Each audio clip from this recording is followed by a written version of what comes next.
Hey CG, I'm Abigail. And I'm Bailey. And we have your weekly broadcast for September 18th, 2015.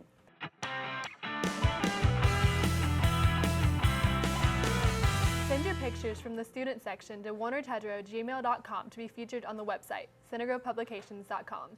And in club news, the Center Grove Ultimate Frisbee Club fall season has just started. It's the perfect time to get involved and try something new. All boys and girls are welcome. Boys practice Tuesdays, Thursdays, and Fridays, and girls practice Mondays and Wednesdays. We practice on the fields across from the student lot from 3 o'clock to 5 o'clock. Ultimate is the fastest growing sport. Come on out and bring a friend. Now, Zen Johnson brings you a video on Ultimate Frisbee. Coach Phillips talks about the Holy Mackerel, now the CG Ultimate Club. The Center Grove Ultimate Club is a club that's been around since 2003. We used to go by the name Holy Mackerel. Basically, that name was something that started out of a small group of kids when Ultimate at Center Grove was just a small group of about 5-6 kids. And since then, we've grown to be a huge club. We have an A team for boys, B team, freshman team for boys, a girls team, a middle school team, and 2 summer leagues that we run. And so basically rebranding to be the Center Grove Children's is part of becoming a bigger piece of our school and wanting to be a part of our school and be proud of our school and represent our school because we get the opportunity to play Ultimate all around the Midwest and against teams from across the country. So we want to be a part of Center Grove more and more as we become an official club here. Phillips talks about his experience in Ultimate. I started playing my 8th grade year. My older brother used to be a coach here. He played back when he was in high school. And after 4 years of playing in high school, Mr. Howe, who's a teacher at the high school, had kids, and he had to go back and get his master's, and so he decided it was time for him to move on from the club and asked me to step up and take the new coaching position. And since then, I've just fallen in love with teaching youth how to play Ultimate and the community at Center Grove and helping to provide a place for kids where they can be a part of the sport, be a part of the community, get to travel and do all the fun things that traditional sports also offer, but maybe didn't click for certain kids and they want to try something new or different. Coach Phillips gives info on how to get involved. The best way that you can get involved with Center Grove Ultimate Club is looking at our website. That's centergroveultimateclub.org. If you go there, you can find information for our activities all year long. You can find a sign-up page, you can find pictures and videos from past seasons, and see what it looks like to play Ultimate, and then how to get involved. Regardless of how committed you want to be or what points in the year you want to play, if you play other sports or in other clubs, year-round we have opportunities for you to get involved, and we want to help anyone play Ultimate if they want to play, so definitely check out our website. Phillips shares what he's hoping to achieve in the year to come. I'm most excited about growing girls Ultimate and growing our middle school team. So our boys have already become a nationally recognized program. Teams from coast to coast and from north to south have played against Center Grove and started to respect how Indiana Ultimate is growing and starting to catch up with the coast. And now we're starting to branch into 2 new divisions, with the girls division and the middle school division. And I'm excited to reach a new demographic of kids and show them why Ultimate is awesome, how it has sportsmanship, how kids get to be involved in the sport, get to travel, and do so many of the fun things that Ultimate brings to their lives. So I'm excited to reach those new areas. Delaney Johnson, the founder of the first girls team in Indy, shares what she hopes for her team to gain. I'm most excited about just being able to grow with my own team, being able to play with the girls team again, and then just have fun and grow as a family.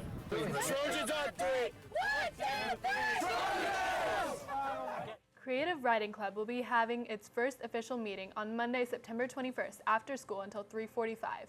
We will meet in room 167.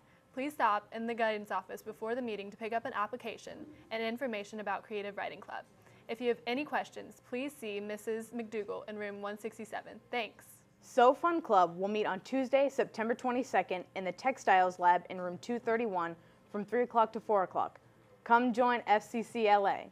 Now we bring you a video on Best Buddies by Keely Williams and Annie Herring.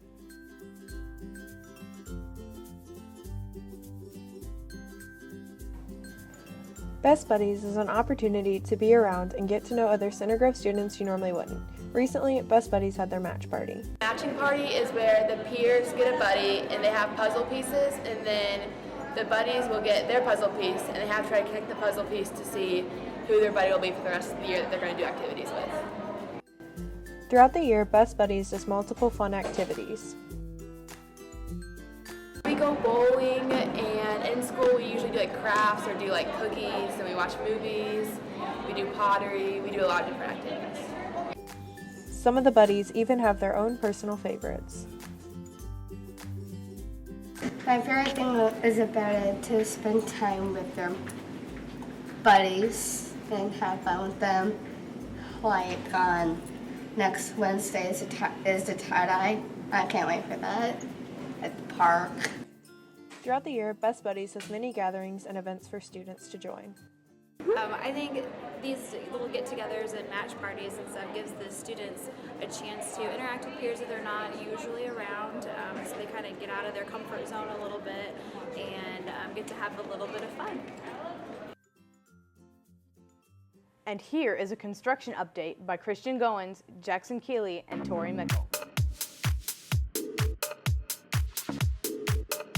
Construction started last year in roughly October, and it's been going on pretty much nonstop since then. The planned finish date for this project is going to be October of 2016, so not until after next school year starts, but it'll be next fall. The old main office is probably the hardest thing that I've been able to kind of envision turning into a space, but it's actually halfway between the front of the main office and the back of the main office. There will be a hallway that goes through there. The existing hallway that runs along where the old clinic was will disappear. That will become part of the media center. And then there will be a wide open area with some neat seating arrangements, some places for students to plug and charge their one-to-one devices. But it will be a hallway and commons area for our students. So this is one of our English classrooms that's getting renovated. It's actually the last one to get renovated. This is Mr. McGuire's room. They've taken the whiteboards down on both sides of the room.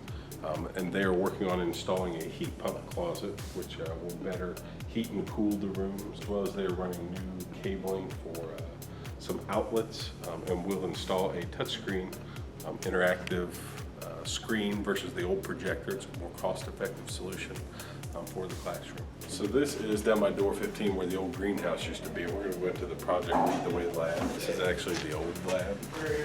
They're not finished on this side yet. However, the other side they have completed. We'll walk over there and show you that classroom. This is room 101. This is actually Mr. Schultz's room, and it connects to both labs in here. This is Mr. Schultz's room. He's going to have a new interactive board installed there eventually. The students are in here for classroom time, and then that will allow for a quick transition over to the lab. This is actually the new construction lab out here. So there's still some finishing touches, but for the most part, all the equipment is hooked up, but some of it is temporarily hooked up. It will be permanently hooked up, hopefully by the end of fall break. This is the old assistant principal's office that's right off of the cafeteria. And we'll walk in and you'll see it's changed a lot. It's all wide open right now. This is where the old attendance office actually sat, right here. And then guidance was just on the other side of that. From these beams you see right here, there will be a giant hallway that runs through here. The cafeteria will move back just a little bit to get a little bit larger, and we will have a long, narrow hallway that runs straight through here and eventually goes into the media center. A lot of people need to look at is the positive environment of having new classroom spaces, updated lab spaces for our students. Has definitely given them opportunities that they didn't have before. So I think learning has increased there throughout the construction project. And now, a video on drum majors by Sierra Bansimer and Dex Kreisers. Seniors Bailey Hodges and Allie Kalinko were both chosen to be this year's drum majors and lead Center Grove's marching band. Well, I became a drum major because I wanted to be a part of the leadership program of the band, and I wanted to help something that I'm very passionate about. I became a drum major because, first off, the first time I started conducting, it was really fun. Conducting is like one of the best feelings, especially when you're conducting a large group of people. I also became a drum major because I really wanted to lead a group of people who I fell in love with. Not everyone can be a drum major, so for Hodgins and Kalinko, certain qualities set them apart and help them to be more successful in this leading position. The thing that sets Allie and I apart the most is obviously we can conduct, so it means we can lead the band when they're playing music, and we also have certain leadership qualities that help us lead a group of 150 plus people. I'm very optimistic and I'm very happy all the time, so I think that really lifts up people's spirits. A personality trait that makes me a good drum major is that I can work well with everybody and that I don't have a certain personality type that I don't work well with. Well, the way we prepare for competition season is we have practices on Mondays and Tuesdays, Thursdays, and then Friday nights, and then usually Saturdays before competitions. And Allie and I practice by memorizing tempos and listening to the music of the show and conducting along to it. Being drum major, you get yelled at a lot by several different people, and I think the most important thing is just to take the criticism that they give you, but also not to be too hard on yourself and not let it get to you. Before a performance or a competition, I always listen to a Met at 1:44, which is what the tempo that our show starts at, and I also do hand exercises, which is like you're shaking out your wrists. It's hard when you mess up, especially for me, because I keep most of the tempo. And so basically, if I mess up during a performance, you just keep going. You just keep going even if you mess up. And then if I get reprimanded or somebody points out that I did something wrong, I try to fix it immediately, but not get too hung up over that I messed up.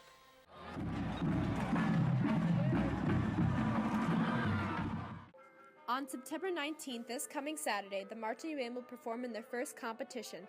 Come out and support Hodges and Kalingo at Lawrence Central in their first production of the year.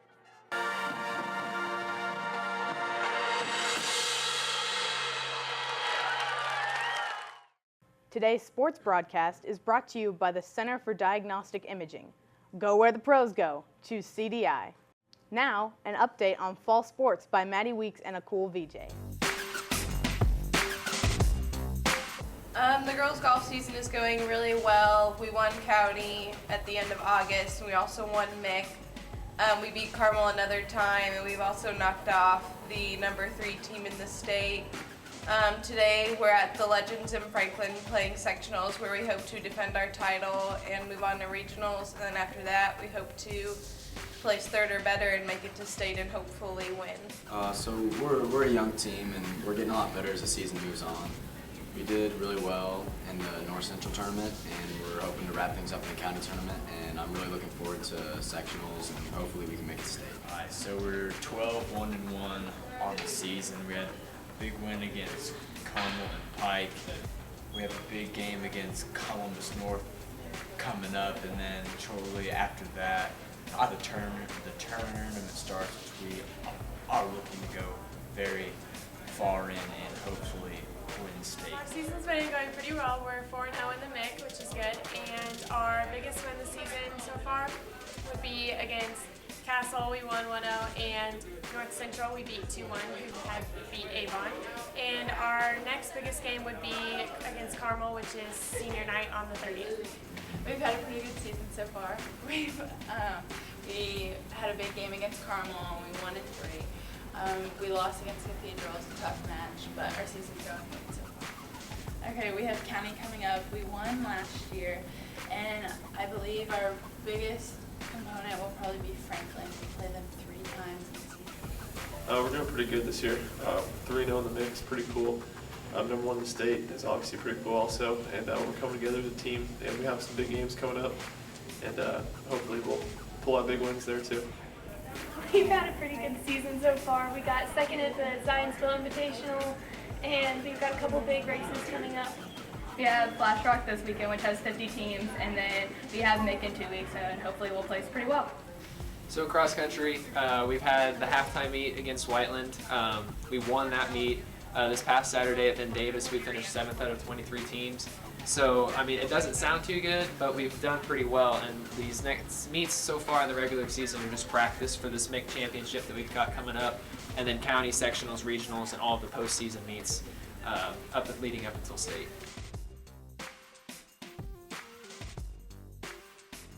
Nick Nightingale brings us a video on the football game at Lucas Oil Stadium.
have for you today, CG.